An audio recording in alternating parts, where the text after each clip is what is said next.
കുറെ കാലായിട്ട് നമ്മുടെ ചെറുപ്പക്കാര് പിള്ളേരാരും നേരെ നോക്കിയല്ല. എല്ലാവനും കുരിഞ്ഞിരുന്നോണ്ട് ഈ കുത്തലും ഈ തലോടലും ഒക്കെ തന്നെയാ.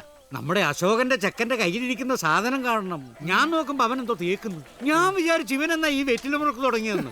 ഈ വെറ്റിലെ ചുണ്ണാമ്പ് തേക്കുന്ന പോലെയാണെന്നേ തേക്കുന്നത്. ചോദിച്ചു നോക്കിയപ്പോഴല്ലേ കാര്യം മനസ്സിലായത്. ആൻഡ്രൂ, അതെന്താ ടച്ചിങ് ക്രീം. പുതിയ മൊബൈലാ.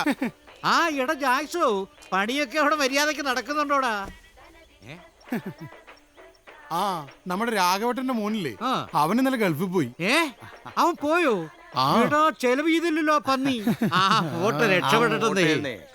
എടാ ജാക്സോ, നിന്റെ കൂട്ടുകാരൊക്കെ പോണ പോക്ക് കണ്ടില്ലേ? എടാ നീ ഇങ്ങനെ ചാണകവും ചുമന്ന് നടന്നാ മതിയോ?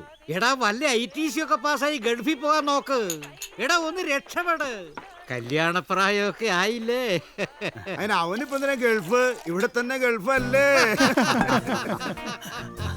എടാ ജാക്സ, നീ ആ കൃഷി ഓഫീസ് വരെ പോയിട്ട് ആ വിത്തൊന്ന് വാങ്ങിച്ചിട്ട് വേണം. 2 ദിവസം കഴിയട്ടെ.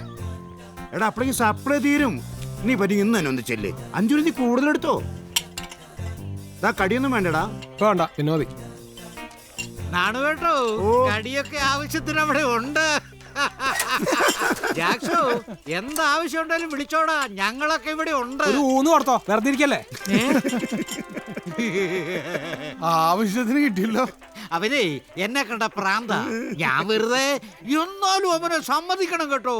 4 പോത്തിന്റെ പണി ചെയ്യും. ഈ കമ്പ്യൂട്ടർകാരൊക്കെ ഉണ്ടല്ലോ, അവനെ കണ്ട് പഠിക്കണം. നല്ല കാശുണ്ടാവണ്ടേ? കാണൂല്ലോ. അവനെന്തുണ്ടോ ചെലവ്.